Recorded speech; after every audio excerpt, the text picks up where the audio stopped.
Alors là, nous avons, avec nos expériences de lecture des poètes du XVIe siècle, comme Ronsard, du Bellay, nous avons montré comment il fallait, à mon avis, lire les textes, mais on va se heurter à la question, on avait dit qu'il y avait un problème avec les monosyllabes, mais il y a aussi la question, par exemple, chez du Bellay, quand reverrai-je, hélas, de mon petit village, c'est quand reverrai-je, hélas, de mon petit village.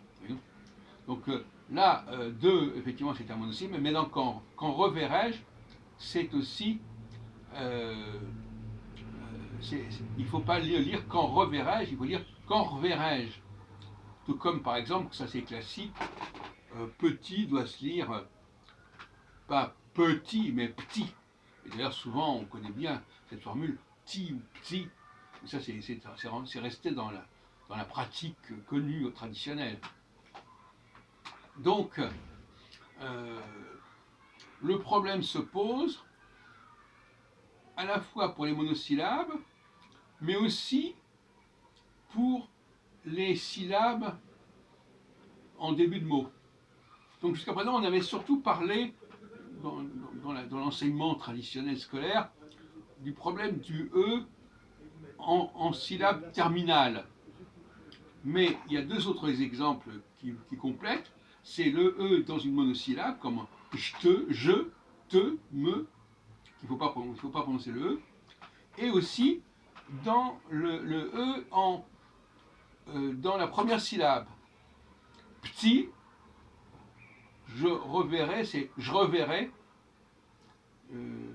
Et d'ailleurs, par exemple, bon alors, mais de toute façon, nous avons toute une série d'exemples avec les apostrophes. On dit par exemple je t'attendrai. Alors qu'on devrait te dire par exemple, je t'attendrai. Qu'est-ce que remplace l'apostrophe? Un E. Je le mangerai, je l'attendrai. Donc l'apostrophe est là pour nous rappeler cette règle du E qui ne se prononce pas. Sauf que ce n'est pas tout le temps le cas. Mais par exemple, si je dis j'aime, normalement c'est je aime. On voit bien que l'apostrophe elle est là.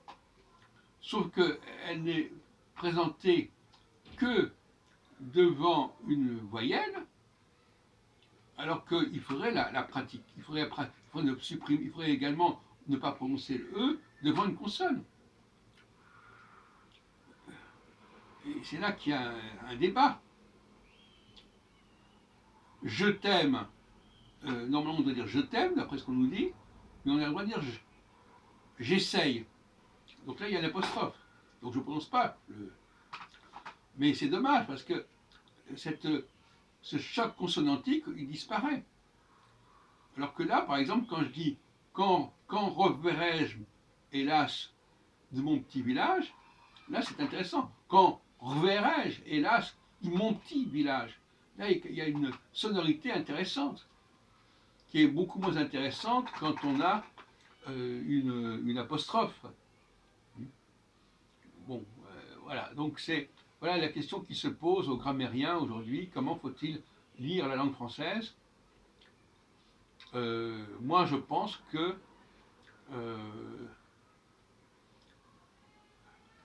même quand il n'y a pas d'apostrophe, que le E, alors, c'est assez curieux parce que normalement, par exemple, si je mets je aime, de toute façon, de toute façon, même quand c'est je aime, quand c'est écrit je aime et pas J apostrophe M, il faudrait comme dire j'aime. Donc on a voulu aligner l'écrit sur l'oral, mais on n'a fait que pour le cas où le J2 se trouve devant une voyelle, laissant entendre que lorsque le J-E se trouve devant une consonne, il faut dire je. Non. En français, on ne doit jamais dire je, de toute façon. Le E après une consonne, c'est toujours le signe que c'est la consonne qui doit s'entendre. De toute façon, c'est une règle fondamentale. Bon, par contre, évidemment, j'ai dit par exemple hélas, je suis toujours sur heureux qui communie, ça fait un beau verre. Hélas, il y a un accent sur le et. Parce qu'autrement, on aurait dit. Voilà, et donc les accents par exemple, les accents sont là pour nous préciser certaines choses quand on a un doute. Par exemple, plus me plaît le séjour qu'ont bâti mes aïeux, plus me plaît le séjour. Alors, il y a un accent sur séjour, et s'il n'y avait pas d'accent sur séjour, on devrait dire plus me plaît le séjour qu'ont bâti mes aïeux. Donc, en mettant un et sur le séjour, on explique que que ça doit se prononcer et en réalité, paradoxalement, quand il y a un accent sur le e, c'est une façon de revenir au e normal, au son e normal, qu'on a complètement perdu en français. En français, quand il y a un e tout court, normalement, il doit s'entendre et. Mais là, par exemple, je vois encore une phrase dans Heureux qui communiste, plus que le marbre dur me plaît l'ardoise fine, ben, c'est normalement plus que le marbre. Alors, mbre, on ne prononce pas, bon voilà, dur me plaît l'ardoise fine, plus que le marbre dur me plaît l'ardoise fine.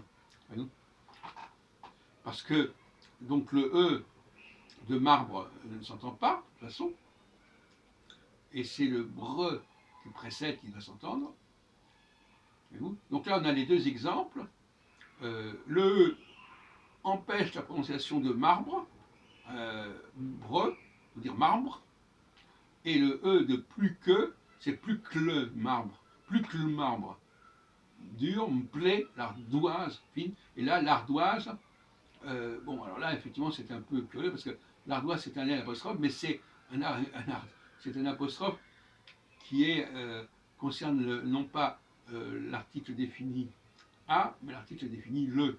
Bon, c'est un problème, c'est le rapport masculin et féminin.